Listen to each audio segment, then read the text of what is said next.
nhẹ à có phải nhớ chứ là bán thiết kế tờ hỗ trợ thiết kế còn nhẹ nó muối sẽ luôn bán thuộc thiết kế tờ thế có một con thiết kế tờ Okay. Tiền lo. kìa mà Có mà ta phụ xã tiền chắc có chỉ bố này có thể chuyện thiệt có thể chuyện mua sữa. bây giờ Hả chị éo cũng mà tao có lần té cho chị hành gió na. bây giờ Hả chị mà.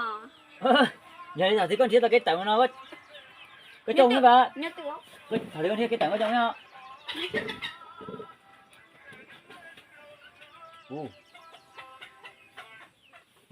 con này mới chỉ chỉnh được tiêu tên nữ mà chỉ dùng đã cho nó tên nữ thế cái tớ cho nó tên chơi dùng mình nhiều tay cả lời hết chá linh ngon mà nhá la lỡ hù tiệt phụ nữ thông minh hay rất tao thế còn đưa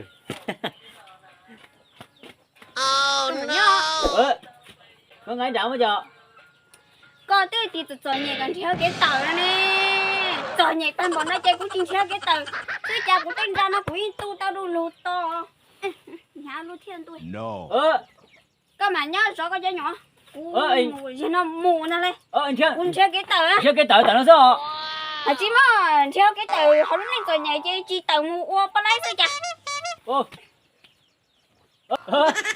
con nè to à xong mùa con nè to à con ta chỉ được kế rồi na cũng chưa có con chưa cái tờ họ lúc chế nó mù của hai mặt quay tia có con chưa cái tờ ấy có cho ấy một thứ của lấy nhia tê ấy của tao nhia có ấy tờ tao là cho cái chuyện nhẹ nó một số cũng chưa có xong ra tờ à chứ cái tờ nó chế nó cũng chưa cái này nó